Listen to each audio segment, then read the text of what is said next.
प्यारे दोस्तों, कहानी शुरू करने से पहले आप हमारे चैनल को सब्सक्राइब करें और घंटी के निशान को जरूर दबाएं ताकि जब भी हम कोई नई कहानी लाएं तो वो सबसे पहले आप तक पहुंचे।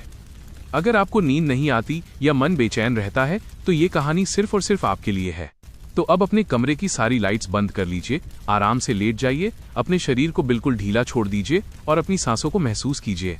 न ज्यादा तेज न बहुत धीमी, बस वैसे ही जैसे ठंडी हवा धीरे से चेहरे को छूती है। अब हर चिंता, हर सोच को एक एक करके बाहर निकाल दीजिए। आप और हम बस इस पल में हैं। अब तैयार हो जाइए क्योंकि हम लेकर आए हैं एक ऐसी कहानी जो सिर्फ सुनने के लिए नहीं, महसूस करने के लिए है। गांव छोटा था मगर किस्से बड़े। दिन में बैलों की घंटियां सुनाई देती, रात को कुत्तों की भौंक और कहीं दूर से बांसुरी जैसी हवा। मिट्टी की गलियां, पुआल की छतें और हर दूसरे घर के बाहर टंगी लालटेन। उसी गांव में एक नाम था जो रात होते ही फुसफुसाहट बन जाता, रघु। लोग उसे रघु चोर कहते थे। वो लंबा नहीं था पर चाल तेज थी, आंखें ऐसी कि अंधेरे में भी चमक उठें। रघु अक्सर कहता, मैं गरीबों के लिए चोरी करता हूं, और लोग आधे यकीन आधे डर में उसे हीरो सा समझ लेते। सच ये था कि जो कुछ हाथ लगा वो पहले रघु के ही पेट में उतरता, बाकी बचा तो किसी की थाली में। रघु के साथ एक साया था, गोपाल। उम्र में बराबर पर स्वभाव में उल्टा। गोपाल का चेहरा खुली किताब जैसा, आंखों में भरोसे का पानी। वो रघु को भाई कहकर बुलाता और हर बात पर सिर हिला देता। गांव वाले कहते, गोपाल भोला है पर दिल का सच्चा है। गोपाल के घर में कुछ नहीं था, बस उसकी बूढ़ी माँ और एक टूटा सा चूल्हा। फिर भी वो रघु के साथ चलता रहा, जैसे किसी ने उसके पैर उसी रास्ते से बांध दिए हों। उस शाम हवा कड़की हुई थी। सरकंडों के पत्ते आपस में रगड़कर सूखी सीटी बजा रहे थे। रघु ने पीपल के नीचे खड़े होकर गोपाल को इशारा किया। चल, आज कुछ बड़ा करते हैं। गोपाल ने पूछा, क्या? रघु ने दूर हवेली की ओर ठुड्डी से इशारा किया। ठाकुर रणवीर सिंह की हवेली। आज अनाज नहीं, किस्मत चुराएंगे। गोपाल का गला सूख गया। ठाकुर, वो निर्दयी आदमी पकड़े गए तो? रघु मुस्कुराया। डरपोकों को दुनिया याद नहीं रखती, समझा? गोपाल ने धीमे से कहा। रघु, चोरी अच्छी बात नहीं होती। रघु ने आंखें तरेर कर उसे देखा। अच्छा, बुरा क्या होता है गोपाल? गांव वाले खाएं सोने की रोटियां और हम हवा। चल, रात जवान है। गोपाल चुप हो गया। उसने अपनी माँ का चेहरा याद किया, चूल्हे की आग में हाथ सेकते हुए खांसते हुए कहती, बेटा, पेट से बड़ा धर्म कोई नहीं। वो बस यही सोचकर रघु के पीछे चल पड़ा। गांव की आखिरी गली पार करते ही धुंध गहरी होने लगी। दूर कहीं सियारों की आवाज आई। शगुन अच्छा है, रघु हंसा। गोपाल ने घबराकर पूछा, कैसा शगुन? रघु ने कहा, कुत्ते भौंके तो समझ लेना सोना पास है, सियार बोले तो समझ लेना पहरा ढीला है। गोपाल को ये तर्क समझ नहीं आया, पर वो कुछ बोला नहीं। वो बस रघु की पीठ देखता रहा, दृढ़, तेज और बिना किसी हिचक के आगे बढ़ती हुई। हवेली के पास पहुंचे तो दीवारें नीची नहीं पर बहुत ऊंची भी नहीं लगीं। पुराने समय की ईंटें, जिनकी दरारों में नीम के पौधे उगाए थे। दीवार के ऊपर टूटी कांच की बोतलों के टुकड़े गाड़े गए थे ताकि कोई चढ़े तो पैर कट जाए। रघु ने अपने टखने पर बांधी सूती पट्टी कस ली। कटेगा नहीं। उसने दीवार के कोने पर एक पतली जगह चुनी, दोनों हथेलियां टिकाईं और फुर्र से ऊपर।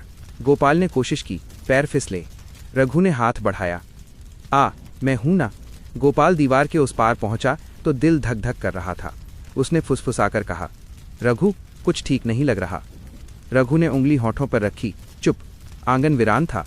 कहीं कहीं दिए की लौ झिलमिला रही थी, जैसे कोई आंधी से लड़ती हुई चिंगारी। हवेली के बीचों बीच पत्थर की सीढ़ियां नीचे तहखाने की तरफ जाती थीं। रघु ने तुरंत वही रास्ता पकड़ा। खजाना नीचे ही छुपाते हैं लोग, ऊपर दिखावे के कमरे होते हैं, उसने हंसकर कहा। गोपाल ने कांपती आवाज में पूछा, तुझे सब कैसे पता? रघु ने कंधा उचकाया। किताबें नहीं पढ़ी, दरवाजे बहुत खोले हैं। तहखाने में उतरते ही हवा ठंडी हो गई। गीलापन था और दीवारों पर काई। रघु ने जेब से छोटा सा तेल वाला दिया निकाला, जलाया। पीली रोशनी जैसे अंधेरे की पीठ पर हाथ रखकर बोली, डर मत। सामने लोहे का संदूक रखा था, जंग लगा पर भारी।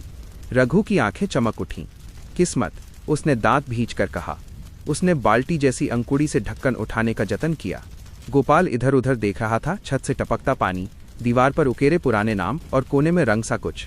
नहीं, वो रंग नहीं था, जमा हुआ खून था, सूखा हुआ काला। गोपाल की सांस अटक गई। रघु, उसने धीमे से कहा, ये जगह ठीक नहीं, देख दीवार। रघु ने गर्दन घुमाई, फिर वापस ताले पर ध्यान लगाया। सोना डर के पीछे छिपा होता है गोपाल। आंख बंद कर ले, जो जरूरी है वही देख। ताला हिला, ढक्कन उठा। एक तेज सीलन भरी बदबू ने उनकी नाक जला दी। संदूक में सिक्के नहीं, कागज नहीं, हड्डियां थीं, पतली, लंबी, कुछ छोटी, जैसे किसी ने वर्षों पहले किसी की कहानी यही दफना दी हो। गोपाल के मुंह से चीख निकल गई, पर उसने हाथ से अपने ही होंठ दबा लिए। दिए की लौ कांपी। उसी पल तहखाने के ऊपर से आवाज आई, कठोर, भारी और साफ, कौन है नीचे? दोनों के रोंगटे खड़े हो गए। रघु ने फुसफुसाकर कहा, दिया बुझा। गोपाल के हाथ कांपे, लौ बुझी और अंधेरा इतना घना हो गया कि अपनी सांस भी पराई लगने लगी। ऊपर से कदमों की आहट, एक एक पायदान उतरती हुई। रघु ने गोपाल का कलाई पकड़ी। पीछे रह, जो बोलूं वही करना। पहला कदम दिखाई दिया, लालटेन की रोशनी, फिर जूते, फिर सफेद धोती का किनारा, फिर चेहरा आधा प्रकाश आधा अंधेरा, ठाकुर रणवीर सिंह। उसकी आंखों में नींद नहीं, इंतजार था। उसने दिए की लौ ऊंची की और तिरछी मुस्कान के साथ बोला, रघु, तुम्हारे जैसे चूहे मैं रोज पकड़ता हूं। गोपाल की एड़ियां ठंडी पड़ गईं। रघु ने एक पल को ही सही, पर डर घोला, फिर तुरंत जम गया। चल, उसने दांत भींचकर कहा, जंगल तरफ। रघु ने एक पत्थर उठाकर उल्टी दिशा में फेंका। आवाज तहखाने के दूसरे कोने में गूंजी। ठाकुर मुड़ा। रघु ने गोपाल को खींचा। सीढ़ी के दूसरी तरफ बने संकरे रास्ते से ऊपर भागे। ऊपर आंगन में हवा तेज थी। कुत्तों ने भौंकना शुरू किया। पीछे से ठाकुर की हुक्म की आवाज, दरवाजे बंद करो। रघु ने दीवार की वही पतली जगह चुनी। पहले गोपाल को धक्का देकर ऊपर चढ़ाया। कूद। गोपाल लुढ़कता हुआ नीचे घास पर आ गिरा। रघु पीछे से कूदा। कांच के टुकड़े टखने में चुभे, पर उसने आवाज नहीं निकाली। दोनों खेतों की मेड़ पकड़कर अंधेरे में भागते चले गए। दूर तक ठाकुर के आदमियों की टॉर्चें झिलमिला रही थीं, उनका शोर पीछे पीछे। गोपाल हाँफते हुए बोला, रघु, वो संदूक, वो हड्डियां, क्या था वो? रघु ने बिना पीछे देखे कहा, जो भी था हमारे बस का नहीं। आज जिंदा बच जाएं तो कल समझेंगे किससे उलझ गए हैं। हवा में रात और गहरी हो गई। खेतों के पार जंगल था और जंगल के पार किस्मत या शायद सजा, पर अभी दोनों के बीच केवल एक ही चीज थी, दौड़। और दौड़ते हुए गोपाल के मन में पहली बार सवाल उठा, क्या चालाकी वाकई बचा लेती है या धीरे धीरे डुबो देती है? रात बीत चुकी थी, पर सूरज अभी तक नहीं उगा था। चारों ओर बस ठंडी हवा और झींगुरों की आवाज। खेतों से होकर जब दोनों जंगल की तरफ पहुंचे तो रघु की सांसें अब भी तेज चल रही थीं, मगर आंखों में चमक वही थी। शिकार बच गया था, पर रोमांच नहीं टूटा था। गोपाल का चेहरा पसीने से भीगा हुआ था। उसने कांपती आवाज में कहा, रघु, हमें वापस गांव चलना चाहिए। ठाकुर हमें खोज लेगा। रघु हंसा। वो वही हंसी थी जिसमें डर की जगह बस पागलपन था। ठाकुर, वो बूढ़ा शेर अब केवल गरजता है। देखना, कल तक वो समझेगा कि उसकी हवेली में भूत आया था, रघु नहीं। गोपाल ने सिर झुकाकर कहा, पर रघु, वो हड्डियां, वो सब क्या था? रघु ने सिगरेट का ठूंठ मुंह में दबाया और बोला, सोच मत, जो दिखता है वो सच नहीं होता, और जो सच होता है उसे जानकर कोई अमीर नहीं बना। दोनों जंगल की ओर बढ़े। वहीं एक सूखी झील के किनारे बैठ गए। आसमान धूसर था और हवा में पत्तों की खड़खड़ाहट थी। रघु ने अपनी झोली में से चोरी का छोटा सा डिब्बा निकाला। उसमें कुछ पुराने सिक्के, एक चांदी की जंजीर और एक अजीब सा लॉकेट था जिस पर किसी औरत का धुंधला चेहरा उभरा था। गोपाल ने उसे देखते ही कहा, ये किसका है? रघु बोला, ठाकुर की हवेली की एक कहानी है। कहते हैं उसकी पत्नी कई साल पहले गायब हुई थी। शायद ये उसी का है। गोपाल की आंखें चौड़ी हो गईं। मतलब? हवेली में जो हड्डियां थीं वो शायद। रघु ने तुरंत कहा, चुप, मुंह बंद रख। जिनके राज जानता है वो जिंदा नहीं रहता, समझा? हवा भारी हो गई थी। दूर जंगल में उल्लू की आवाज आई। गोपाल ने सिहरते हुए कहा, मुझे अच्छा नहीं लग रहा रघु। रघु ने कंधा थपथपाया, तू डर मत। आज ठाकुर की हवेली में जो छिपा था वो सिर्फ सोना नहीं, किस्मत थी, और किस्मत अब हमारे पास है। गोपाल ने ठंडी सांस ली। किस्मत दूसरों की लाशों पर नहीं मिलती रघु। रघु मुस्कुराया, किस्मत कोई माला नहीं जो मंदिर में मिले भाई, ये तो बस खींचनी पड़ती है, जैसे चोरी में रस्सी। थोड़ी देर बाद दोनों झील के किनारे सो गए। सुबह हुई तो सूरज की हल्की किरणें पानी पर झिलमिला रही थीं। गोपाल ने आंखें खोलीं तो देखा रघु अब भी जाग रहा था। वो मिट्टी पर कुछ बना रहा था, हवेली की तस्वीर। अब तू क्या सोच रहा है? गोपाल ने पूछा। रघु ने धीमे स्वर में कहा, ठाकुर की हवेली के नीचे तहखाने में सोना है। जो हमने देखा वो बस नकली संदूक था। गोपाल हतप्रभ रह गया। रघु, तू पागल है क्या? वहां जाना मौत को बुलाना है। रघु ने उसकी ओर देखा। डर मत भोले, जिस ठाकुर की हवेली में भूत बसते हैं वहां असली खजाना छिपा होता है। अब मुझे रुकना नहीं। गोपाल चिल्लाया। रघु, अब बस कर। गांव में लोग तुझसे पहले ही नफरत करते हैं। अगर पकड़े गए तो जान से जाएंगे। रघु ने उसकी बात काटी। डरने वालों के हिस्से में बस पछतावा आता है। फिर वो झोले से रोटी का टुकड़ा निकालकर बोला, देख, तू चाहे तो जा सकता है, पर मैं अपनी तकदीर चुराकर ही रहूंगा। गोपाल चुप रहा। उसके भीतर दो आवाजें लड़ रही थीं। एक कह रही थी भाग जा, दूसरी कह रही थी छोड़ नहीं सकता उसे अकेला। आखिर उसने कहा, मैं तेरे साथ हूं, पर रघु, ये आखिरी बार है। रघु मुस्कुराया। आखिरी बार ही तो सबसे यादगार होता है। दोनों उठे। रास्ते में उन्हें गांव का मंदिर दिखा। बाहर बैठा वही अंधा बूढ़ा था जो कुछ दिन पहले जंगल में मिला था। बूढ़ा बोला, फिर लौट आए हो? कहा था ना, लालच अंधा करता है। रघु ने व्यंग्य से कहा, और आंखें होने से क्या फायदा बाबा, तेरे पास भी तो कुछ नहीं। बूढ़ा मुस्कुराया, मेरे पास सच है बेटा, और तू जिस रास्ते पर चल रहा है वहां तेरे पास न किस्मत बचेगी न दोस्त। रघु ने हंसते हुए गोपाल से कहा, देखा, अब ये बाबा भविष्यवक्ता बन गया है। गोपाल ने सिर झुका लिया। बाबा ने उसकी तरफ देखा और बस इतना कहा, जिसने सच्चा पानी पिया है उसे झूठ का जहर पहचानना आ जाता है। रघु ने तंज कसते हुए कहा, चल भोले, इससे पहले कि ये हमें श्राप दे। दोनों आगे बढ़े।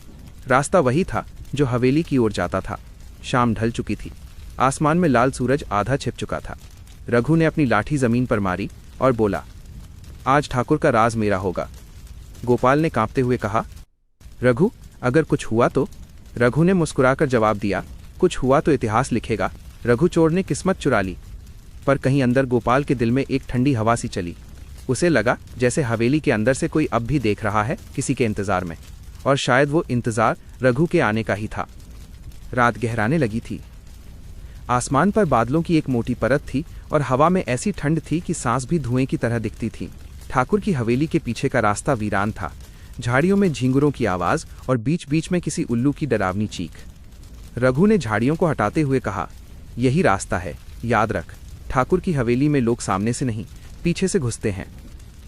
गोपाल कांपती आवाज में बोला, पर पिछली बार हम बाल बाल बचे थे रघु। अगर इस बार पकड़े गए तो? रघु ने बीच में ही उसकी बात काट दी। अगर पकड़े गए तो नाम अमर हो जाएगा। गांव वाले अब भी चोर रघु कहते हैं, इस बार कहेंगे बड़ा आदमी रघु। बस यही फर्क चाहिए जिंदगी में। गोपाल ने हल्की सी सांस छोड़ी। जिंदगी और मौत के बीच फर्क है रघु, पर तू दोनों को खेल बना देता है। रघु मुस्कुराया। मौत डरपोकों के लिए खेल खत्म करती है, चालाकों के लिए कहानी शुरू। धीरे धीरे दोनों हवेली के पीछे वाले दरवाजे तक पहुंचे। पुराना लोहे का ताला था, जंग खाया हुआ, जैसे सालों से किसी ने छुआ ही न हो। रघु ने जेब से एक पतली कील निकाली और ताले में घुसाकर घुमाने लगा। ताला चरचराया और टक की आवाज के साथ खुल गया। दरवाजे के पीछे अंधेरा था, ऐसा अंधेरा जिसमें सांसें भी दब जाएं। रघु ने माचिस जलाई। लौ की पीली चमक दीवारों पर नाची और सामने उभरी एक लंबी गैलरी। दीवारों पर पुराने चित्र टंगे थे, राजसी पोशाक में ठाकुर और उसके साथ एक औरत। गोपाल ने फुसफुसाकर कहा, शायद यही ठाकुर की बीवी है। रघु ने नजरें घुमाईं, और शायद वही हड्डियां भी उसी की थीं। गोपाल का गला सूख गया। तू फिर वही बात कर रहा है रघु, मुझे डर लग रहा है।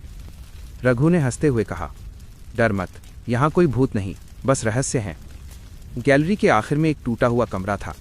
वहां दीवार पर लाल रंग से कुछ लिखा था, जो सच जानने आए वो लौटकर नहीं जाए। गोपाल पीछे हट गया। रघु, ये क्या है? किसने लिखा होगा? रघु ने उंगलियां फेरते हुए कहा, पुरानी लिखावट है, पर ताज़ा खून की गंध आ रही है। गोपाल कांप गया। खून? रघु ने मुस्कुराकर कहा, हाँ, मगर शायद जानवर का होगा या इंसान का, कौन जाने। अचानक हवेली के ऊपर वाले हिस्से से किसी चीज के गिरने की आवाज आई। धड़ाम। दोनों चौंक कर ऊपर देखने लगे। कौन है वहां? गोपाल ने डरते हुए पूछा।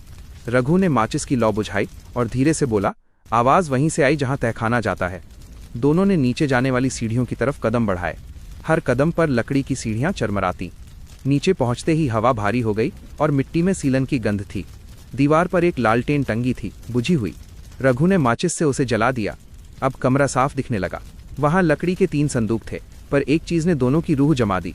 कमरे के कोने में एक पुराना पालना रखा था और उसके अंदर कोई कपड़ा लिपटा हुआ था। गोपाल ने कांपते हुए कहा, रघु, ये बच्चा है क्या?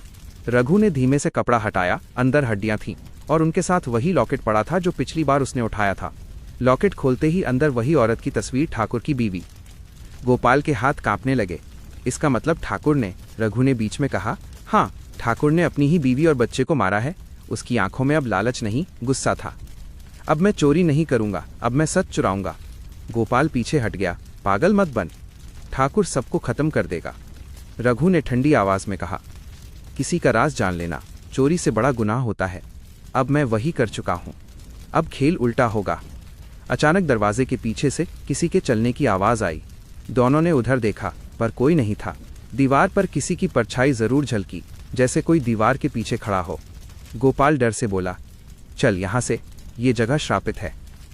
रघु ने दीवार की तरफ बढ़ते हुए कहा, हर दीवार के पीछे एक दरवाजा होता है, बस खोलने की हिम्मत चाहिए। उसने दीवार पर हाथ रखा और हल्का सा धक्का दिया। अंदर खोखली आवाज आई। रघु ने जोर लगाया, ईंट खिसक गई। पीछे एक छोटा रास्ता था जो हवेली के और भीतर जाता था। वहां से ठंडी हवा आ रही थी और किसी के रोने की आवाज। गोपाल ने उसका हाथ पकड़ लिया। रघु, अब और नहीं, जो दिखता है वहीं तक रहे। रघु मुस्कुराया। अगर डरना ही था तो मेरे साथ आया क्यों? वो आगे बढ़ा। दीवार के उस पार अंधेरा था और अंधेरे के अंदर कुछ ऐसा था जो अब उनकी जिंदगी बदलने वाला था, क्योंकि हवेली में सिर्फ राज नहीं, एक जिंदा सच्चाई भी थी जो अब जागने वाली थी। रात अब पूरी तरह निगल चुकी थी हवेली को। हवा ठंडी थी पर उस अंधेरे में कुछ और भी था, जैसे दीवारें खुद फुसफुसा रही हों। रघु ने दीवार के उस छिपे हुए रास्ते में कदम रखा। रास्ता तंग था और ईंटों के बीच से ठंडी हवा सांसों से टकरा रही थी। पीछे गोपाल कांपते हुए कह रहा था, रघु अब बस कर, कोई हमें देख रहा है। रघु ने पलट कर देखा। डर मत, ये हवेली अब मेरी है।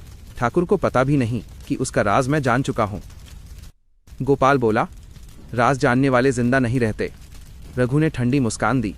तो क्या हुआ, नाम तो रह जाएगा। अचानक दीवार के पार से कुछ सरकने की आवाज आई, जैसे कोई पर्दा गिरा हो। दोनों थम गए। कौन है वहां? रघु चिल्लाया। कोई जवाब नहीं आया, बस ऊपर की मंजिल से किसी भारी कदमों की गूंज आई। कदमों की आवाज। गोपाल की सांसें तेज हो गईं। रघु ने कान लगाकर सुना। हाँ, कोई धीरे धीरे सीढ़ियां उतर रहा था। दीवार के उस पार एक दरवाजा था, अध खुला। रघु ने उस पर हाथ रखा, हल्का सा धक्का दिया और दरवाजा कर्क की आवाज के साथ खुल गया। सामने लालटेन की रोशनी और उस रोशनी में ठाकुर रणवीर सिंह। सफेद धोती, गले में सोने की जंजीर और आंखों में ऐसा ठंडा सन्नाटा जैसे किसी ने आत्मा निकाल ली हो। उसने धीरे से कहा। रघु आवाज शांत थी पर हर शब्द में जहर टपक रहा था। तुम्हारे जैसे चूहे मैं रोज पकड़ता हूं। गोपाल की एड़ियां जमी में धंस गईं। ठाकुर, रघु ने ठंडेपन से कहा। लगता है इस बार शिकारी ही जाल में फंस गया। ठाकुर हंसा। शिकारी? तू? वो सीढ़ियों से नीचे उतरा। उसके पीछे 2 आदमी थे बंदूकें लिए। तू समझता है मैं हवेली में अकेला रहता हूं? ये दीवारें मेरी रखवाली करती हैं। तू जो समझता है राज है, वो मेरी कहानी का एक पन्ना भी नहीं। रघु ने उंगली से लॉकेट निकाला, हवा में लहराया। क्या ये पन्ना तेरे किसी गुनाह का नहीं ठाकुर? या ये तस्वीर अब भी तेरे सपनों में रोती है? ठाकुर का चेहरा एक पल को बदल गया। आंखों में गुस्सा चमका, लेकिन उसने खुद को संभाल लिया। जो बात दफन है उसे दफन ही रहने दे रघु। नहीं ठाकुर, रघु ने कहा। अब ये हवेली तेरे पापों का कब्रिस्तान नहीं, सबूतों का दरबार बनेगी। ठाकुर ने अपने आदमियों को इशारा किया, पकड़ो इन्हें। गोपाल पीछे हट गया पर रघु वहीं खड़ा रहा। एक आदमी आगे बढ़ा। रघु ने दीवार से एक लोहे की छड़ उठाई और उसके हाथ से बंदूक झटक दी। गोपाल ने घबराकर कहा, भाग रघु। पर रघु बोला, आज नहीं, आज मैं भागूंगा नहीं। ठाकुर ने ठंडी आवाज में कहा, तू मर जाएगा। वो आगे बढ़ा। लालटेन की रोशनी उसके चेहरे पर थी। अब उसकी आंखें लाल लग रही थीं। तू जानता है इस हवेली में कितने आए और गायब हो गए? रघु ने कहा। हाँ, और अब तू भी उन्हीं में शामिल होगा। गोपाल ने कांपते हुए कहा, रघु मत उलझ, ये आदमी शैतान है। ठाकुर की हंसी गूंज उठी। शैतान नहीं बेटा, मालिक। ये हवेली, ये जमीन, ये गांव सब मेरा है। रघु ने कदम आगे बढ़ाया। और तू खुद को भगवान समझता है? ठाकुर ने आंखें तरेरी। भगवान नहीं, मौत। उसी वक्त हवेली के ऊपर से कोई पुराना दिया गिरा और फर्श पर फूट गया। आग की छोटी लपटें उठीं और कमरे में साए कांपने लगे। उस झिलमिलाती रोशनी में ठाकुर का चेहरा और भी भयानक दिख रहा था। गोपाल पीछे हटते हुए बोला, रघु चल चल यहां से। रघु बोला, नहीं, अब खेल शुरू हुआ है। ठाकुर ने इशारा किया, दरवाजे बंद कर दो। बाहर से ताले की आवाज आई। अब रास्ता बंद था। रघु ने दीवार की तरफ देखा जहां उसने पिछली बार रास्ता पाया था। वहीं से निकला जा सकता है, वो बोला। पर इस बार दीवार पर कोई दरार नहीं थी। गोपाल चिल्लाया, रघु, वो रास्ता गायब हो गया। रघु पलटकर बोला, रास्ता नहीं, मौका गायब हुआ है। ठाकुर हंसते हुए पास आया, कभी हवेली से जिंदा नहीं निकले कोई। रघु ने दीवार से पुराना तेल का ड्रम उठाया और उसे पलटकर फर्श पर गिरा दिया। तेल फैल गया, आग की लौ उससे मिल गई, फटाक। लपटें उठीं, कमरा धुएं से भरने लगा। भागो! रघु ने गोपाल को खींचा। धुएं में कुछ दिख नहीं रहा था, बस ठाकुर की भारी आवाज। भागकर कहाँ जाएगा रघु? इस हवेली से जो भागता है वो खुद को खो देता है। दोनों धुएं के बीच लड़खड़ाते हुए भागे। गोपाल ने पीछे मुड़कर देखा, ठाकुर लालटेन उठाए खड़ा था। आग उसकी आंखों में भी जल रही थी। बाहर निकलते हुए रघु ने पीछे देखा और बुदबुदाया, अब हवेली जलेगी ठाकुर, और तेरे पाप भी। आग की लपटें हवेली की दीवारों पर चढ़ने लगीं। रात का आसमान लाल हो गया, पर किसी को नहीं पता था ठाकुर मरा या अब भी हवेली में जिंदा था, क्योंकि जब सुबह गांव वाले पहुंचे हवेली राख हो चुकी थी, लेकिन अंदर से एक हंसी अब भी सुनाई दे रही थी। रात और गहरी हो चुकी थी। आसमान में चांद था, पर धुंध इतनी थी कि उसका चेहरा भी धुंधला दिखता था। हवेली से भागते हुए रघु और गोपाल की सांसें फूली हुई थीं। पीछे आग की लपटें अब भी आसमान को लाल कर रही थीं और हर कुछ मिनट में किसी दीवार की गिरने की आवाज आती थी। दोनों बिना कुछ बोले भागते रहे, खेतों से, झाड़ियों से, उस रास्ते से जहां कोई इंसान रात में नहीं निकलता। कई मील बाद जब सांसें टूटने लगीं तो दोनों एक पुराने बरगद के नीचे बैठ गए। गोपाल ने कांपती आवाज में कहा, रघु, तूने देखा? वो ठाकुर आखिरी में भी मुस्कुरा रहा था। रघु ने मिट्टी में उंगली से कुछ बनाते हुए कहा, मरा नहीं वो। ऐसे लोग मरते नहीं, मिट्टी बन जाते हैं और मिट्टी में ही जहर छोड़ जाते हैं। हवा में ठंडक थी। दूर किसी तरफ सियारों की हुआ हुआ सुनाई दी। गोपाल ने कांपते हुए खुद को लपेटा। अब कहाँ जाएंगे? रघु बोला, जंगल के पार। सुबह होने से पहले हमें रास्ता ढूंढना होगा। गांव लौटेंगे तो लोग हमें ही चोर नहीं, हत्यारा कहेंगे। गोपाल ने कहा, मगर ठाकुर के पाप का सबूत कहाँ है? रघु ने गर्दन झटकते हुए कहा, हवेली राख हो गई, पर सच राख से भी उठता है। दोनों उठे और फिर जंगल की तरफ बढ़े। पेड़ इतने घने थे कि चांदनी भी अंदर नहीं आ रही थी। हर कदम पर टहनियां टूटती और पत्तों की सरसराहट में जैसे कोई चल रहा हो। गोपाल ने डरते हुए पूछा, रघु, ये आवाज तूने सुनी? रघु ने मुस्कुराया, डर से आवाजें नहीं आती, डर ही उन्हें सुनाता है। कुछ देर बाद दोनों को सामने झिलमिलाती रोशनी दिखी, जैसे कोई लालटेन हवा में झूल रही हो। गोपाल ने कहा, कोई तो है वहां। रघु बोला, चल देख लेते हैं। पास पहुंचे तो देखा, वही बूढ़ा बाबा जो कुछ दिन पहले मिला था। अंधा, पर उसके चेहरे पर वही अजीब सुकून था, हाथ में वही टूटी लालटेन। रघु ने हैरानी से कहा, तू यहाँ कैसे पहुंचा बाबा? बूढ़ा मुस्कुराया, जहाँ पाप की आग जलती है वहाँ सच का धुआं खुद रास्ता बना लेता है। गोपाल धीरे से बोला, बाबा, हमने ठाकुर की हवेली देखी, वहाँ हड्डियाँ थीं और फिर आग लग गई। बूढ़े ने सिर हिलाया, हड्डियाँ सड़ी नहीं थीं बेटा, सच था जो जलने से पहले दिखा। तुम दोनों उस जगह गए जहाँ किस्मत का दरवाज़ा था। रघु ने हंसते हुए कहा, किस्मत? मेरी नहीं, बूढ़ा बोला, तेरी चालाकी की। जिसे तू समझता है अक्ल, वही तेरे पतन का रास्ता बनेगी। रघु ने भौहें सिकोड़ लीं। तू फिर वही डराने की बातें कर रहा है बाबा? मैं अपनी चालाकी से जिंदा हूँ, बूढ़ा बोला, और उसी से मर भी जाएगा। हवा में सन्नाटा फैल गया। पास की डाल पर कौवा काँव काँव करने लगा। रघु ने हंसकर कहा, चल गोपाल, ये बाबा तो भूत से कम नहीं। बूढ़े ने आखिरी बार कहा, रघु, तू जिस कुएं से प्यास बुझाएगा वही तुझे निगल जाएगा। गोपाल चौंका, कुआं? कौन सा कुआं? बूढ़ा बोला, जिसका पानी मीठा है पर उसमें श्राप बसा है। रघु ने झुंझलाकर कहा, बाबा, तू पागल है, और वो आगे बढ़ गया। गोपाल कुछ कदम बाद भी पीछे मुड़कर देखने लगा। बाबा अब गायब था, न लालटेन न आवाज, बस ठंडी हवा। रघु बोला, देखा, अंधे बाबा से डर गया तू? गोपाल बोला, रघु, वो अंधा था फिर भी देख रहा था, और हम देख रहे हैं फिर भी अंधे हैं। रघु ने हंसते हुए कहा, दार्शनिक मत बन, भूख लगी है, चल पानी ढूंढते हैं। थोड़ी दूर चलने के बाद दोनों को पुराने पीपल के पीछे एक पुराना कुआं मिला। रघु ने कहा, देख, बाबा ने जिसके बारे में कहा था वही कुआं। गोपाल डरते हुए बोला, मत पीना रघु, उसने कहा था श्राप है। रघु ने ठंडी हंसते हुए कहा, श्राप तो उसी को लगता है जो प्यासा मर जाए। वो झुककर पानी पीने लगा। गोपाल ने सिर झुका लिया और उसके कानों में लगा जैसे हवा फुसफुसा रही हो, जिसने पाप को पानी समझा वो प्यास से नहीं पागलपन से मरेगा। रघु ने सिर उठाया, चेहरे पर पानी टपक रहा था। उसने मुस्कुराकर कहा, देखा, कुछ नहीं हुआ। गोपाल ने उसकी आंखों में देखा, वहां अब हल्की लालिमा थी, जैसे कुछ जल रहा हो। रघु बोला, चल गोपाल, अब ठाकुर नहीं किस्मत हमारी शिकार बनेगी। गोपाल ने चुपचाप पीछे देखा। वो बूढ़ा फिर वहीं खड़ा था, मुस्कुरा रहा था। और उसी वक्त हवा और ठंडी हो गई। पेड़ों की डालियां झूलने लगीं। कहीं दूर कोई घड़ी जैसी आवाज आई। समय आ गया रघु। रात की नमी अब सुबह में बदल रही थी, लेकिन जंगल का सन्नाटा वैसे ही गाढ़ा था। चारों ओर बस धुंध और पक्षियों की हल्की चहचहाहट। रघु ने कुएं से पानी पीकर मुंह पोंछा, फिर हंसते हुए बोला, देखा गोपाल, कुछ नहीं हुआ। ये बूढ़े सब डर फैलाने के लिए कहानियां गढ़ते हैं। गोपाल अभी भी कुएं को देख रहा था। पानी में उसकी परछाई कांप रही थी। उसने धीरे से कहा, मुझे नहीं पता रघु, पर इस कुएं का पानी मुझे कुछ अजीब लग रहा है। रघु ने आंखें मिचमिचाईं, तू हर बात में शक करता है। अब ये मत बोल देना कि कुएं ने कुछ कहा तुझसे। गोपाल चुप रहा, लेकिन सच ये था, जब हवा चली थी उसने सचमुच सुना था किसी की धीमी आवाज, जैसे पानी के नीचे से कोई फुसफुसा रहा हो।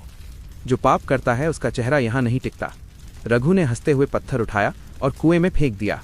पानी में छींटा उछला और वो आवाज कुछ पल के लिए गूंजती रही, पर फिर ऐसा लगा जैसे कुआं खुद जवाब दे रहा हो, तू गिराएगा पर लौटेगा जरूर। गोपाल ने घबराकर पीछे हटते हुए कहा, चल यहां से, बाबा ने सही कहा था। रघु ने लापरवाही से कहा, बाबा भी तो यही कहता था कि अंधेरे में रोशनी छिपी होती है। अब तू ही बता, हम रोशनी ढूंढ रहे हैं या डर? वो दोनों आगे बढ़ने लगे, लेकिन रघु के चेहरे पर अब कुछ बदलने लगा था। आंखों के नीचे हल्के काले घेरे और होठों पर एक अजीब मुस्कान। गोपाल ने चलते हुए कहा, तेरी तबीयत ठीक है? रघु बोला, बिल्कुल, पहले से भी ज्यादा ठीक। मुझे तो लग रहा है अब मैं सब देख सकता हूँ। क्या मतलब? गोपाल ने पूछा। रघु बोला, जो तू नहीं देख सकता, जैसे ये पेड़ देख, ये हिल नहीं रहे, खुद फुसफुसा रहे हैं, और वो झील उसके नीचे कुछ है। गोपाल ने कांपते हुए कहा, रघु, तू पागल हो रहा है। रघु हंसा, पागल नहीं, जाग गया हूं। चलते चलते वो दोनों उसी रास्ते पर पहुंचे जहां ठाकुर के आदमी कभी पहरा देते थे। वहां अब सिर्फ जली हुई मिट्टी थी। रघु ने पैर से राख को कुरेदते हुए कहा, देख, ये हवेली भले जली, पर ठाकुर का नाम अब भी जिंदा है। गोपाल ने कहा, नाम नहीं, श्राप, और वो तेरे पीछे है। रघु ने व्यंग्य से कहा, श्राप? श्राप वो झूठा शब्द है जो डरपोकों ने अपने डर को नाम देने के लिए बनाया। मैं किस्मत से लड़ चुका हूं। श्राप क्या चीज है? अचानक हवा का एक झोंका आया। झाड़ियों से एक पुराना कागज उड़ा और रघु के पैरों में आ गिरा। उसने उठाया, वो एक अधजली तस्वीर थी। गोपाल ने पूछा, ये क्या है? रघु ने तस्वीर साफ की और दोनों के चेहरे सफेद पड़ गए। वो ठाकुर की बीवी की तस्वीर थी और उसके पीछे लिखा था, जिसने मेरा हक छीना उसका नाम अब इस पानी में रहेगा। गोपाल ने कांपते हुए कहा, रघु, वो लॉकेट? वही औरत, सब जुड़ा है। रघु ने झुंझलाकर कागज फाड़ दिया। किस्मत का खेल समझ नहीं आता? जो मर गया वो हमें नहीं रोक सकता। लेकिन जैसे ही उसने वो तस्वीर मिट्टी में फेंकी, कुएं की दिशा से हवा का एक ठंडा झोंका आया। एक पल के लिए सब कुछ सन्नाटे में डूब गया। गोपाल ने देखा, कुएं का पानी खुद ब खुद हिल रहा था, जैसे किसी ने उसमें कुछ फेंका हो। रघु, उसने डरते हुए कहा, पानी चल रहा है। रघु ने पलटकर देखा, पानी में उसकी परछाई नहीं थी। वो वहीं ठिठक गया। ये क्या? उसने झुककर फिर देखा, पर पानी में अब उसका चेहरा नहीं दिख रहा था। गोपाल चीख पड़ा, तेरी परछाई गायब है। रघु हंस पड़ा, शायद श्राप यहीं तक था। गोपाल ने डरे हुए स्वर में कहा, नहीं रघु, इसका मतलब कुछ और है। शायद तेरे भीतर कुछ बदल रहा है। रघु ने मुस्कुराकर कहा, जो बदल रहा है वही असली मैं हूं। उसने दोनों हाथ पानी में डाल दिए। पानी ठंडा नहीं था, जलता हुआ था। गोपाल ने उसे खींच लिया। क्या कर रहा है पागल? रघु की हथेलियों पर जलने के निशान थे, लेकिन उसने दर्द से नहीं, खुशी से मुस्कुराया। अब दर्द नहीं होता गोपाल, बस मजा आता है। अब मुझे समझ आया कि ठाकुर क्यों हंसता था। वो जानता था, इस कुएं का पानी सिर्फ प्यास नहीं बुझाता, आत्मा भी बदल देता है। गोपाल पीछे हट गया। तू अब वही नहीं रहा। रघु धीरे से बोला, अब मैं वही हूं जो इस दुनिया को लूटने नहीं सिखाने आया है कि हर चालाकी की कीमत होती है। उसकी आंखें अब पूरी तरह लाल थीं। गोपाल ने कांपते हुए कहा, चल यहां से, वरना ये कुआं हम दोनों को निगल जाएगा। रघु मुस्कुराया, अब देर हो चुकी है भोले, अब ये कुआं मेरा नहीं, मैं इसका हूं। हवा और ठंडी हो गई। दूर वही अंधा बाबा खड़ा था, होठों पर वही मुस्कान, और धीमे स्वर में उसने कहा, बोल दिया था ना बेटा, प्यास बुझा, मगर सावधानी से, पानी ने अब तुझे अपना बना लिया है। सुबह की धुंध धीरे धीरे छंट रही थी, लेकिन जंगल अब भी सोया हुआ था। पेड़ों की शाखों पर ओस की बूंदें टंगी थीं, और हवा में एक अजीब सी गंध थी, जैसे किसी ने धूप बत्ती और राख को मिला दिया हो। रघु चुपचाप आगे बढ़ रहा था। आंखें अब पहले जैसी नहीं थीं, उनमें एक चमक थी जो डर नहीं दिखाती थी, बल्कि कुछ और, कुछ बेचैन कर देने वाली थी। गोपाल उसके पीछे था, थका हुआ और डरा हुआ। रघु, बस कर, हमें गांव लौट जाना चाहिए, उसने धीमे से कहा। रघु रुका नहीं, उसने सिर्फ इतना कहा, तू लौट जा गोपाल, मैं नहीं रुकूंगा जब तक ठाकुर की हवेली का हर राज मेरा नहीं हो जाता। गोपाल ने सांस भरते हुए कहा, रघु, तू अब वही नहीं रहा, तेरे चेहरे में अजीब सी बात है, आंखें जैसे किसी और की हों। रघु ने हल्का सा हंसते हुए कहा, कहते हैं ना, जो किस्मत को देख लेता है उसकी आंखें बदल जाती हैं। जैसे जैसे वो हवेली की दिशा में बढ़ रहे थे, हवा भारी होती जा रही थी, झाड़ियों में सरसराहट हो रही थी, पेड़ों की डालियां ऐसे झूल रही थीं जैसे कोई छिपा हुआ चेहरा उन दोनों को देख रहा हो। गोपाल ने हिम्मत जुटाकर कहा, रघु, उस कुएं के बाद से तू बदल गया है। वो पानी कुछ और था। रघु बोला, हाँ, कुछ और था, ताकत। मुझे अब पता चला है कि ठाकुर क्यों हवेली के नीचे तहखाने को बंद रखता था। वहां सिर्फ सोना नहीं था, वहां उसकी किस्मत कैद थी, और अब वो मेरी होगी। गोपाल ने उसका कंधा पकड़ा, पागल मत बन, वो हवेली जली हुई है, राख हो चुकी है। रघु ने कहा, राख के नीचे अंगारे होते हैं भोले, और मैं उन्हें निकालने जा रहा हूं। वो दोनों जब जली हुई हवेली के खंडहरों तक पहुंचे तो चारों ओर राख और धुआं था। दीवारें टूटी हुई, लेकिन बीच में एक हिस्सा अब भी खड़ा था, वो हिस्सा जहां तहखाना जाता था। रघु की आंखें चमक उठीं।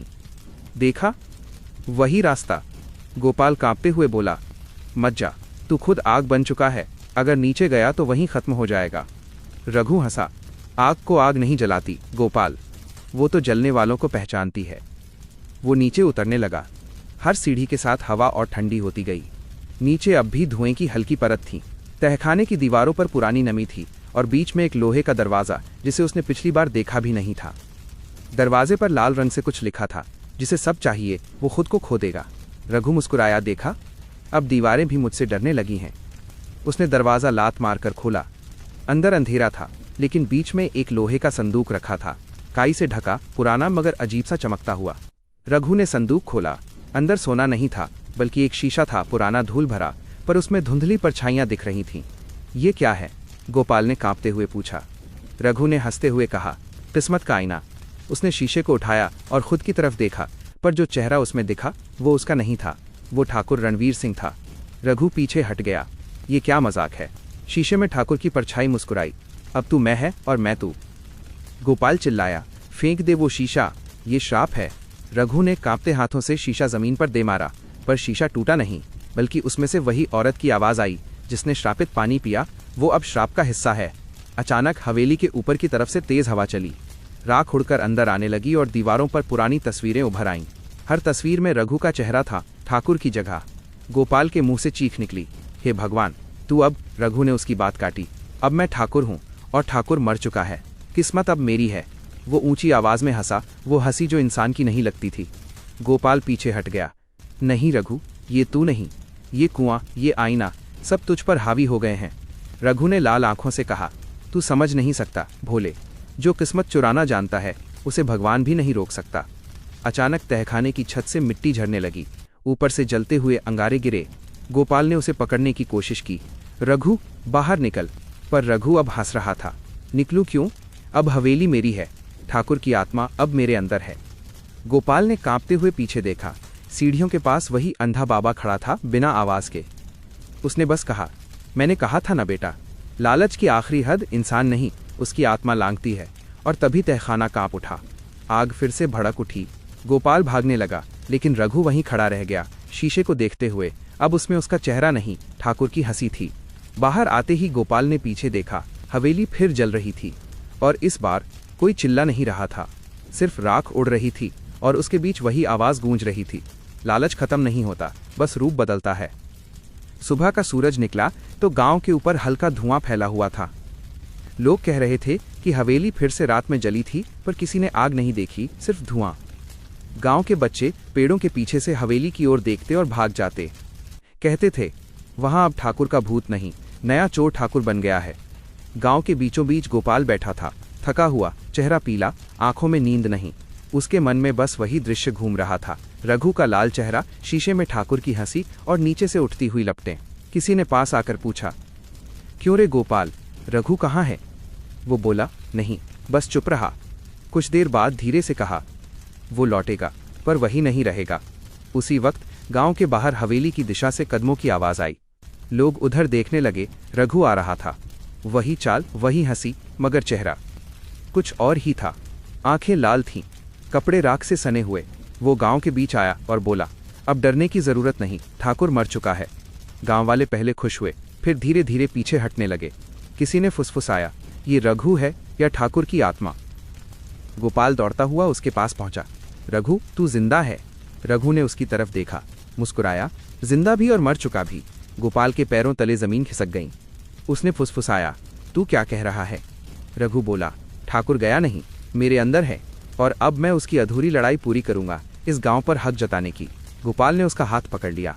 रघु, पागल मत बन, तू वो नहीं जो पहले था। तू खुद नहीं बोल रहा, तेरे जरिए कोई और बोल रहा है। रघु की मुस्कान गायब हुई। उसने गोपाल को घूरते हुए कहा, जो हक मुझे नहीं मिला, अब मैं जबरदस्ती लूंगा। ये गांव ठाकुर का था, अब रघु ठाकुर का होगा। गांव के लोग इकट्ठा हो गए। कोई फुसफुसाया, ये पागल हो गया है। किसी ने कहा, नहीं, ये श्रापित है। एक बूढ़े किसान ने आगे आकर कहा, रघु, तेरी आंखें सच नहीं बोल रही बेटा, तू उस कुएं का पानी पी चुका है, अब तू इंसान नहीं रहा। रघु हंसा, इंसान वो जो झूठ बोले, चोरी करे और खुद को भगवान कहे? तो हाँ, अब मैं इंसान नहीं हूं, अब मैं सच हूं जो सबको दिखेगा। गोपाल ने हिम्मत करके कहा, अगर तू सच में रघु है तो हवेली छोड़ दे, ठाकुर के नाम को मिटा दे। रघु ने धीरे से कहा, मिटाऊं? मैंने ठाकुर को मिटाया नहीं, अपने अंदर बसाया है। उसने अपनी जेब से वही लॉकेट निकाला और हवा में लहराया। वो अब जला हुआ था पर चमक रहा था। गोपाल पीछे हट गया। रघु, ये मत कर, रघु चिल्लाया, अब इस गांव पर ठाकुर की नहीं, मेरी नजर होगी। जिसने मुझे चोर कहा, अब वही मेरी जमीन जोतेगा। गांव में अफरा तफरी मच गई। कोई भागा, कोई रोया। बच्चों को औरतों ने घरों में बंद कर लिया। रघु मंदिर की ओर चला। घंटियों की आवाज हवा में गूंज रही थी। वो बोला, जहां भगवान रहते हैं वहां इंसाफ भी तो होना चाहिए ना। और फिर उसने मंदिर के अंदर जाकर वो जला हुआ लॉकेट मूर्ति के पास रख दिया। गोपाल दौड़ता हुआ अंदर पहुंचा। रघु, पागल मत बन, ये पवित्र जगह है। रघु ने हंसते हुए कहा, पवित्रता तब होती है जब पापी डरता है, मैं अब डरता नहीं। जैसे ही उसने लॉकेट रखा, मंदिर के अंदर की आग अचानक तेज भड़क उठी। दिए एक साथ बुझ गए। घंटियां अपने आप बजने लगीं। गोपाल चीख पड़ा, रघु, छोड़ दे ये सब। रघु हंसता रहा, लेकिन अगले ही पल वो लड़खड़ाया। उसकी आंखें घूमने लगीं और वो जमीन पर गिर पड़ा। गोपाल ने उसे थाम लिया। रघु, क्या हुआ? रघु की सांसें तेज थीं, पर आवाज अब किसी और की थी, भारी, ठंडी, जानी पहचानी। तू सोचता है तू मुझे हरा सकता है रघु? तूने मेरा आईना तोड़ा, लेकिन मेरी परछाई अपने अंदर रख ली। गोपाल चीख पड़ा, ये ठाकुर बोल रहा है। रघु की गर्दन हिली और उसके होठों से वही ठंडी हंसी निकली। अब रघु नहीं, ठाकुर रघु। अचानक मंदिर के बाहर हवा घूमी और ऊपर आसमान में काले बादल घिराए। बिजली चमकी और कुएं की दिशा से फिर वही ठंडी हवा चली। गोपाल ने कांपते हुए बाहर देखा। कुएं के ऊपर धुआं उठ रहा था, जैसे किसी ने उसमें आग जलाई हो। वो समझ गया, ठाकुर मरा नहीं था, वो अब पानी, हवा और रघु के शरीर में बट चुका था। गोपाल ने घुटनों के बल बैठकर कहा, हे भगवान, इस गांव को बचा ले। मगर आसमान ने जवाब में बस एक गरज दी, और उस गरज में रघु की आवाज घुल गई। अब कोई नहीं बचेगा, क्योंकि सच को अब मैं तय करूंगा। रात के बाद भी गांव में सन्नाटा नहीं छटा था। एक भारी किस्म की बेचैनी थी जो लोगों के घरों की दीवारों में रेंग रही थी। सुबह होते ही जानवर बेचैनी से बहे रहे। खेतों की मिट्टी सूखी नहीं, मानो किसी ने जमीन के दिल को हिला दिया हो। दिन भर छोटे छोटे हादसे होने लगे। घरों की चौखट अचानक टूट जाती, कुएं का पानी बेस्वाद लगने लगता, गायें बिना वजह भौंकने लगतीं। लोग धीरे धीरे समझने लगे कि ये सब सामान्य नहीं, किसी गहरी चीज का असर है। गोपाल हर सुबह मंदिर और हवेली के बीच चक्कर काटता रहा। उसकी आंखों में डर था, पर उसी के साथ एक जिद भी, रघु को रोकना है, या कम से कम जो सबको हो रहा है उसका कारण ढूंढना है। उसने पुरानी बातें खंगालनी शुरू की। बुजुर्गों से पूछा, मंदिर के पुजारी से पूछा, और हवेली के राख के ढेर में भी हाथ डालकर पुराने कागज खोजे। कुछ दस्तावेज मिले, पुराने जमीन के नक्शे, एक आधे जल चुके चिट्ठे के टुकड़े और एक पर्चा जिस पर किसी के बड़े हस्ताक्षर थे। गोपाल ने देखा तो उसका दिल धक से रह गया। हस्ताक्षर वही थे जिनके नाम पर लोग रोज जमीन की बात करते थे, ठाकुर रणवीर सिंह। लेकिन पर्चे पर एक लाइन ने उसकी रूह हिला दी, धन के बदले चुप्पी की शर्त। वो रात को मंदिर गया। वहां की दीवारों पर कोई पुरानी झिलमिली तस्वीर टंगी थी, ठाकुर और एक महिला साथ में। पुजारी का चेहरा पीला था। जब गोपाल ने उससे पूछा कि क्या ये तस्वीर और हवेली के कागज आपस में जुड़े हैं, पुजारी ने धीरे से कहा, बहुत साल पहले जब ठाकुर की कुटुंबिक शिकंजा बढ़ता गया तब गांव वालों ने विरोध किया था। फिर कुछ रातों में कुछ लोग गायब होने लगे। किसी ने लड़खड़ाकर कहा कि हवेली के नीचे आवाजें आती थीं। नेताओं ने दबा दिया। मंदिर ने मुंह बंद रखा क्योंकि ठाकुर ने चंदा बढ़ा दिया था। गोपाल के हाथ कांप गए। उसने पूछा, पर दस्तावेज? पुजारी ने कहा, वो दस्तावेज ठाकुर के कागज थे और उस रात के बाद किसी ने सरकारी दफ्तर में शिकायत कर भी दी थी, पर पैसे और धमकी ने सबको चुप करा दिया। गोपाल ने ठोस कुछ चाहिए था, सबूत जो लोगों के सामने रख सके कि ठाकुर ने जमीन हड़पी और उसके लिए कुछ भी किया। उसने पुरानी पंचायत के रिकॉर्ड ढूंढने निकला। घंटों की थकान के बाद उसे तहखाने जैसा एक पुराना बंडल मिला। उसमें नाम, मोहर और एक कागज जिस पर लिखा था हवेली के विस्तार के लिए कुछ हटाना आवश्यक था। उस रात गोपाल ने गांव के चौपाल पर इन कच्चे सबूतों की नकल कराई। उसने लोगों से कहा कि ये दस्तावेज दिखाते हैं कि कैसे कुछ ताकतवरों ने गांव से हिस्से छीने और किसने किसके ऊपर दबाव डाला। कुछ लोग गुस्से में आए पर ज्यादातर डर में चुप रहे, क्योंकि जिनके नाम दस्तावेजों में थे उन्हीं के बेटे भाई वाले खेतों में काम करते थे, उन्हीं की दुकानें थीं। किसी को समझ नहीं आया कि सच बोलना किसे अच्छा कर देगा। इसी बीच गांव में एक अजीब बीमारी फैलने लगी। लोग रात में सपनों में चिल्लाते, बच्चे अजीब जगह रोते। किसी की गाय सुबह बेमौसम कटकर मिली। एक बूढ़ी औरत ने कहा, मेरे पति ने ठाकुर के पैसे खाए और अब देखो उसने अपनी जिंदगी तक बेच दी। लोगों की आंखों में पछतावा उभर आया, पर वे शक के आगे कमजोर थे। गोपाल ने महसूस किया कि केवल दस्तावेज ही नहीं चाहिए, उसे रघु को रोके बिना गांव को बचाना होगा। उसने पुरानी कहानियां और जातीय रीति रिवाजों की मदद से एक बैठक बुलाई। चौपाल पर सब बैठे, चेहरे थके हुए पर सुनने को तैयार। गोपाल ने साक्ष्य रखे, पंचायत के रिकॉर्ड, हवेली के पुराने पेपर के टुकड़े और पुजारी की गवाही। उसने कहा, हमने अपना नाम बिकवा दिया था, अब उसी बेचैनी का परिणाम हमारे ऊपर उतर आया है। ये सिर्फ आग और धुआं नहीं, हमारी बेईमानी की सजा है। किसी ने कहा, पर अगर हम आज सच बोल दें तो ठाकुर के लोग हमें क्या करेंगे? एक और ने कहा, हमने पहले भी झूठ बोला है, क्या अब फिर सच निकलेगा? गोपाल ने धीरे से कहा, सच बोलना आसान नहीं, पर अगर हम चुप रहेंगे तो कुआं, हवेली या कोई भी चीज हमारी आत्मा खा जाएगी। उसकी आवाज में बेचैनी थी और किसी अटल फरमाइश की तरह। लोगों ने आंखें मिलाईं और कुछ धीमे हाथ उठे। सबने मिलकर फैसला किया कि अगले दिन सुबह वे सरकारी विभाग में जाकर शिकायत दर्ज करवाएंगे। उस रात जब गांव सोया, गोपाल अकेले मंदिर की ओर गया। उसने वहां घंटी बजाई और उन पर झूठ बताए कि अब उसे डर लग रहा है, पर अब पैरों में चलने की हिम्मत भी है। उसने अचानक महसूस किया कि कोई उसे देख रहा था। पीछे एक साया खड़ा था। वो मुड़ा, वहां रघु खड़ा था, चेहरा धुंधला, आंखें खाली। गोपाल ने कहा, तू सुन रहा था? रघु ने आवाज निकाली, धीरी पर ठंडी, सच को खोलना है, खोल दे, पर ध्यान रखना जो खोलता है वही बंद भी कर देता है। गोपाल ने उसे घूरा, हम इसे बंद नहीं होने देंगे। रघु की हंसी हवा में घुल गई। देखना, उसी रात जब दस्तावेज बाहर जाएंगे तभी कुआं का पानी आपके सपनों में उतरना शुरू हो जाएगा। गोपाल ने ठानी, अब न केवल दस्तावेज इकट्ठे करने थे बल्कि लोगों के मन से डर भी मिटाना था। उसने गांव वालों से कहा कि अगली सुबह सब मिलकर दफ्तर जाएं और जो हुआ वो तय करेगा कि पाप की गठरी खुलेगी या गांव फिर चुप रहेगा। अगली सुबह का सूरज जैसे किसी फैसला का इशारा था, मगर हवा में वही पुरानी ठंडक थी। लोग धीरे धीरे उठे। रघु की परछाई फिर से उनके बीच घूम रही थी। और कुआं वैसे ही स्थिर था, पर पानी की सतह पर अब एक हल्की लकीर बनी रहती, मानो किसी ने किसी के आने का इंतजार किया हो। रात और भी ठंडी हो चुकी थी, लेकिन गांव में नींद किसी की नहीं आई। चौपाल की वो मीटिंग जैसे लोगों की नसों में डर घोल गई थी। हर घर में हलचल थी। कहीं कोई दरी बिछा रहा था, कहीं कोई अपने पुराने कागजों में कुछ खोज रहा था। लेकिन हवा में एक अजीब बेचैनी थी, जैसे कोई बड़ा तूफान आने वाला हो। सुबह होते होते गोपाल ने सबको इकट्ठा किया।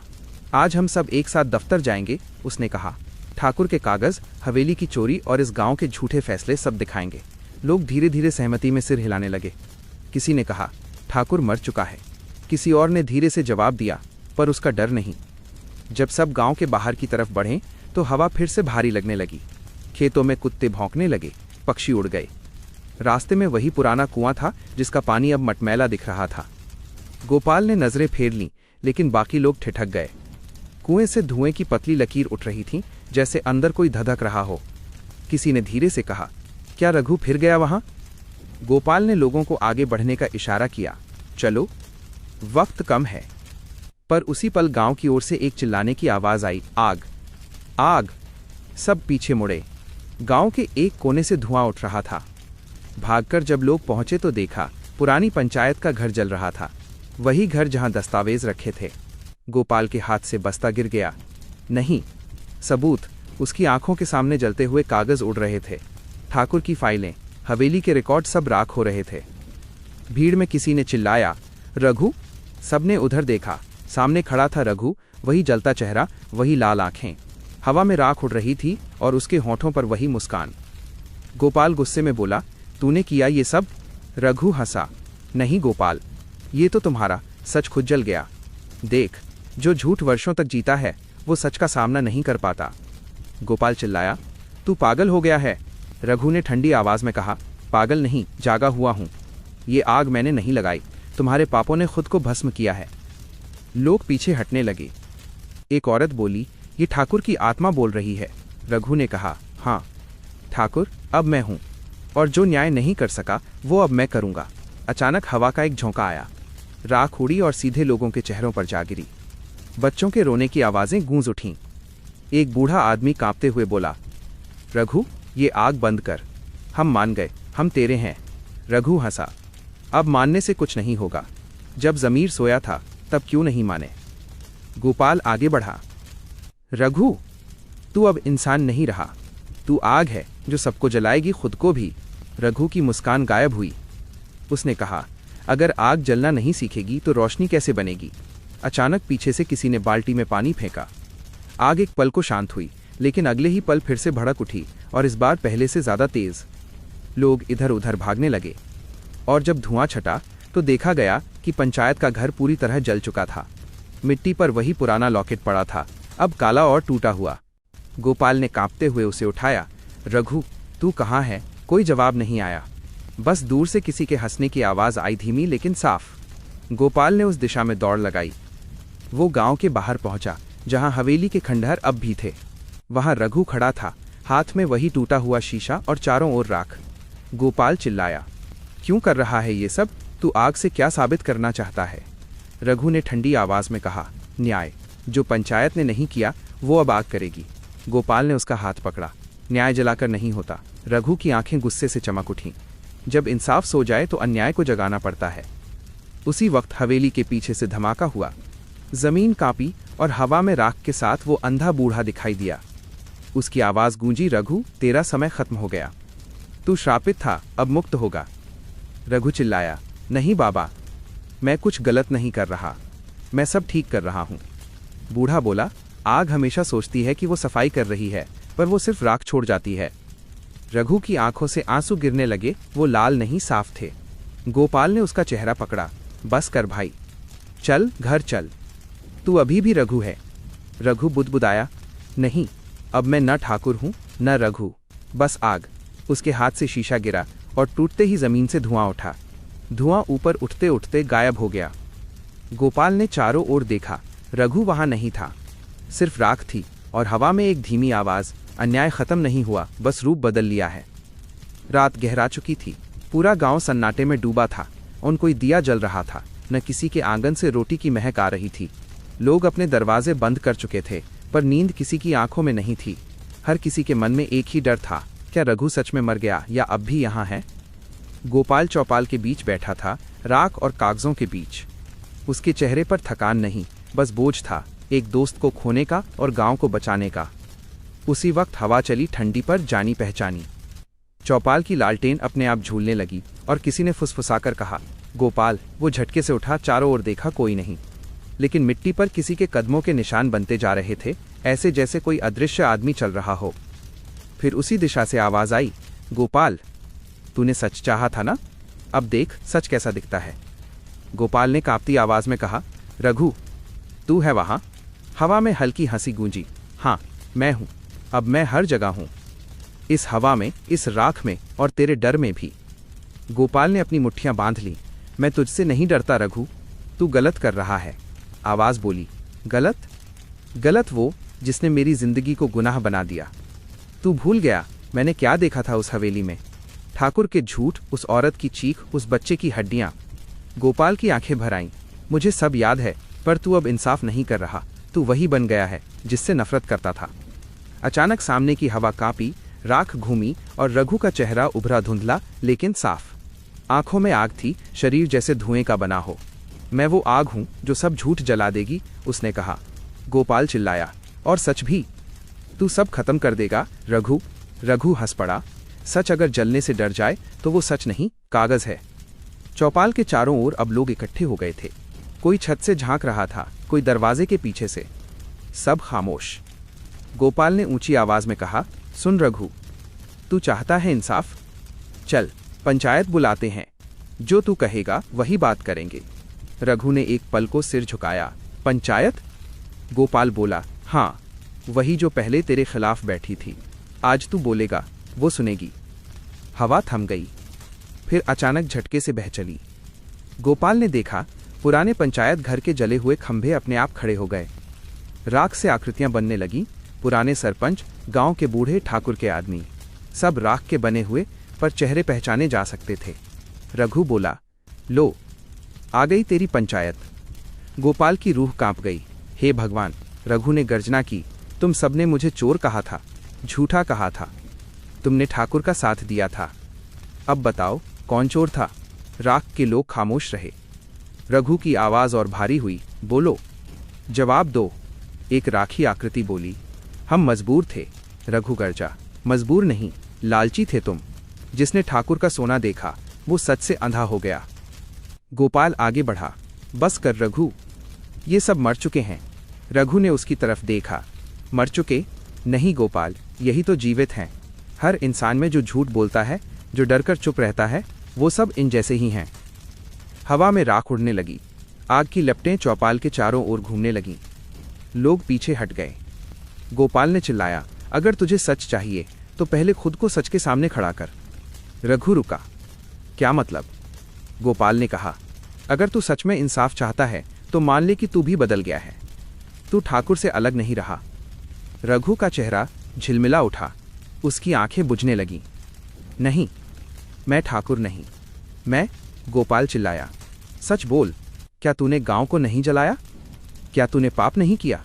रघु की आवाज टूटी। मैंने किया। और उसी क्षण हवाओं का रंग बदल गया। राख की आकृतियां गिरकर मिट्टी में समा गईं। चौपाल की आग खुद ब खुद बुझ गई। रघु ने थकी आवाज में कहा, गोपाल, अब मुझे नींद चाहिए। गोपाल उसकी ओर दौड़ा, पर वो वहीं मिट्टी में घुलने लगा। चेहरा शांत था, आंखों में आग नहीं, सुकून था। लोग बाहर आए, सबने पहली बार सांस ली। एक औरत ने धीरे से कहा, अब कौन ठाकुर रहेगा? गोपाल ने जवाब दिया, अब ठाकुर कोई नहीं रहेगा, बस इंसाफ रहेगा। सूरज उग चुका था। राख पर सुनहरी रोशनी पड़ी और हवा में रघु की अंतिम आवाज गूंजी, सच कभी मरता नहीं, बस उसे कबूल करने की हिम्मत चाहिए। गांव में उस सुबह सूरज बहुत देर से निकला। धुंध अब भी छाई हुई थी, पर वो पहले जैसी डरावनी नहीं थी, बस भारी लग रही थी, जैसे किसी ने रात भर गांव के ऊपर पत्थर रख दिया हो। चौपाल की मिट्टी अब ठंडी थी, राख जम चुकी थी और हवा में गीली मिट्टी की एक अजीब सी गंध थी, जिसमें जलने की याद और सुकून दोनों थे। गोपाल उस राख के ढेर के पास बैठा था जहां कल रात रघु मिट्टी में समा गया था। उसके हाथ अब भी उस जगह पर टिके हुए थे, जैसे वो उम्मीद कर रहा हो कि शायद मिट्टी फिर से बोल उठे। उसने धीरे से कहा, रघु, तू चला गया, लेकिन मुझे यहां छोड़ गया। इस सच के साथ गांव वाले धीरे धीरे बाहर निकलने लगे थे। डर अब भी उनके चेहरों पर था, लेकिन साथ में किसी गहरे पछतावे की परछाई भी। जो लोग कल तक रघु को अपशगुनी कहते थे, आज वही उसके नाम से सिर झुका रहे थे। कोई मिट्टी पर फूल रख रहा था, कोई मौन खड़ा था। गोपाल ने पहली बार देखा, लोग अब एक दूसरे की तरफ देख पा रहे थे। सालों का झूठ जैसे टूट गया था, लेकिन उसके नीचे जो सच निकला वो किसी के लिए आसान नहीं था। पंचायत के पुराने सरपंच की पत्नी कांपती आवाज में बोली, गोपाल बेटा, जो रघु ने किया वो गलत था, पर जो हमने किया वो पाप था। हमने उसे गुनहगार बनाया, जबकि गुनाह हमने किए थे। गोपाल ने उनकी तरफ देखा, आंखें भरी हुई थीं, लेकिन गुस्सा नहीं था। बड़ी अम्मा, पाप सब करते हैं, फर्क इतना है कि कुछ उसे मान लेते हैं, कुछ छिपाते रहते हैं, वो चुप हो गईं। उस दिन गांव में कोई खेती पर नहीं गया, किसी के चूल्हे नहीं जले। चौपाल पर जहां कल आग थी, आज सब मिलकर सफाई करने लगे। बच्चों ने राख हटाई और औरतों ने पानी छिड़का। कोई पूजा नहीं हुई, कोई शोर नहीं हुआ, बस हर कोई अपने अपने दिल में रघु की याद साफ कर रहा था। दोपहर तक हवा हल्की होने लगी। गोपाल मंदिर के पीछे बैठा था, हाथ में वो टूटा हुआ लॉकेट जिसे उसने राख में पाया था। उसमें रघु और उसके बचपन की धुंधली तस्वीर थी, दोनों हंसते हुए, जैसे किसी मेले में खिंचवाई गई हो। गोपाल ने उस लॉकेट को कसकर पकड़ा और कहा, तू हमेशा कहता था कि सच आग है, पर मुझे लगता है सच पानी भी होता है जो सब कुछ बहा ले जाता है। शाम होते होते गांव के बच्चे फिर खेलते दिखे, लेकिन कुछ बदला था। अब कोई डरकर नहीं भागता था। औरतों ने पहली बार सालों बाद ठाकुर की हवेली की तरफ दिया जलाया, पर डर से नहीं, मुक्ति के लिए। रात को गोपाल अकेला खेत की मेड़ पर गया। वहां जहां कभी ठाकुर की जमीन थी, अब सिर्फ राख और धूल थी। उसने आसमान की तरफ देखा, तारे वैसे ही थे, लेकिन आज वो करीब लग रहे थे, जैसे कोई सुन रहा हो। रघु, उसने कहा, तू सही था। डर मिट्टी में नहीं होता, दिल में होता है। और आज पहली बार ये गांव बिना डर के सोएगा। ठंडी हवा चली, किसी ने उसके कंधे को हल्के से छुआ, पर वहां कोई नहीं था। बस हवा की सरसराहट थी, जैसे कोई कह रहा हो, धन्यवाद गोपाल। उसने मुस्कुराकर आंखें बंद कीं, लेकिन उसी वक्त उसके कानों में किसी बच्चे की आवाज गूंजी, माँ, वो आग वाला चोर फिर आएगा क्या? माँ ने कहा, नहीं बेटा, अब वो नहीं आएगा। तो फिर हवा क्यों जलती लगती है? उस औरत ने कुछ नहीं कहा। गोपाल ने दूर आसमान में देखा, एक कोने में हल्की लाली थी, जैसे आग अब भी किसी कोने में सुलग रही हो। वो धीरे से बुदबुदाया, रघु गया नहीं है, वो अब हर उस दिल में रहेगा जो झूठ के खिलाफ खड़ा होगा। उस रात गांव में पहली बार सबने चैन की नींद सोई, पर गोपाल की नींद अब भी नहीं आई। वो हर बार आंखें बंद करता तो देखता रघु खेतों की मेड़ पर खड़ा है, मुस्कुरा रहा है और कह रहा है, अब तू मेरी अधूरी बात पूरी करेगा। इंसाफ सिर्फ जलाकर नहीं, जगाकर मिलेगा। गोपाल समझ गया, कहानी खत्म नहीं हुई है। रघु का अंत नहीं, उसका आरंभ हुआ है, उस सच्चाई के रूप में जो अब गांव के हर घर में जगेगी। सुबह की पहली किरण जब गांव पर पड़ी तो आकाश धुंधला था, सूरज जैसे कहीं बादलों के पीछे अटका हुआ था। पर आज की हवा अलग थी, उसमें डर नहीं था, बस थकान थी। ऐसा लगता था जैसे पूरे गांव ने कोई बहुत बड़ा युद्ध लड़ा हो और अब बस सुकून ढूंढ रहा हो। गोपाल मंदिर की सीढ़ियों पर बैठा था, उसके पास वही पुराना लॉकेट रखा था और सामने वही रास्ता जो जंगल की तरफ जाता था, वही रास्ता जहां रघु और वो बचपन में भागते थे चोरी की आम लेकर। आज वही रास्ता उसे फिर बुला रहा था, पर इस बार खेलने के लिए नहीं, कुछ खत्म करने के लिए। उसने आसमान की ओर देखा और धीरे से कहा, रघु, अब तेरे नाम का आखिरी काम रह गया है। वो उठा, लाठी संभाली और जंगल की ओर चल पड़ा। रास्ता अब वीरान नहीं था, पर हवा में एक पुरानी पहचान थी।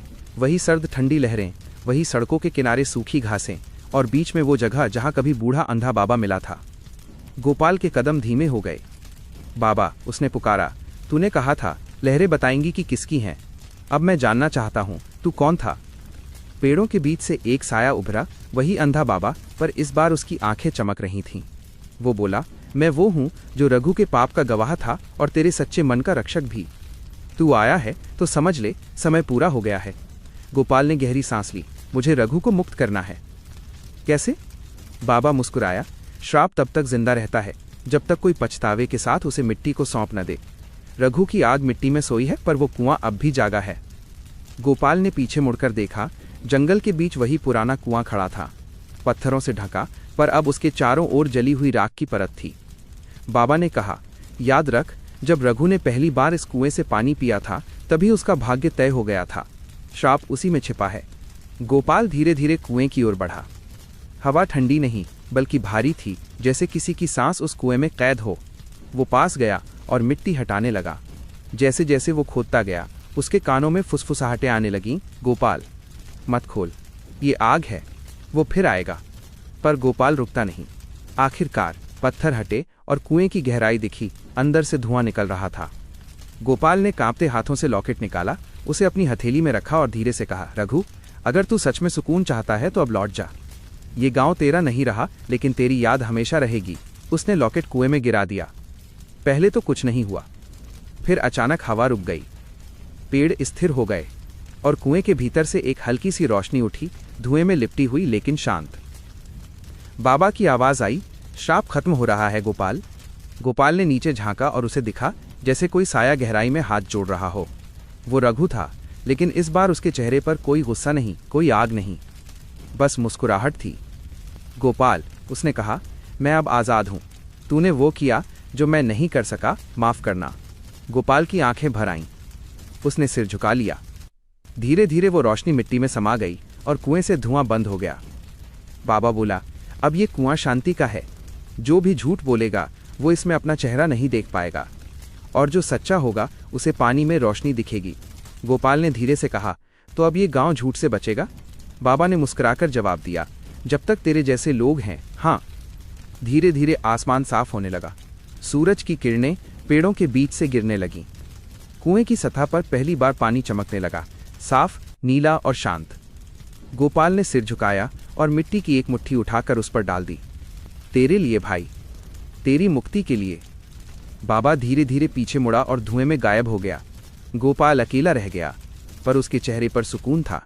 जब वो गांव लौटा तो बच्चों ने पूछा, गोपाल काका, वो श्राप खत्म हुआ? वो मुस्कुराया, हाँ बेटा, अब वो कुआं डर का नहीं, सच्चाई का है। वहां जाकर झूठ मत बोलना, वरना पानी मुंह नहीं दिखाएगा। बच्चे खिलखिला उठे।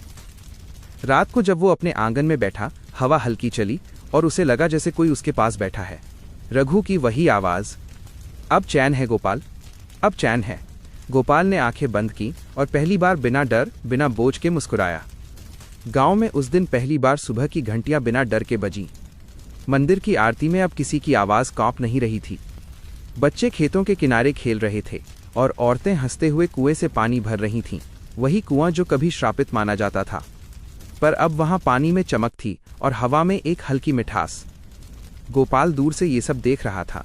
उसके होठों पर हल्की मुस्कान थी, मगर आंखों में थकान अब भी बाकी थी। उसने खुद से कहा, रघु, तेरा नाम अब डर नहीं देगा। अब ये गांव तेरे किस्से से डरना छोड़ देगा। वो धीरे धीरे उसी रास्ते से गुजरा जहां कभी लोग रघु का नाम सुनकर पत्थर मारते थे। आज वही लोग उसे झुककर राम राम कह रहे थे।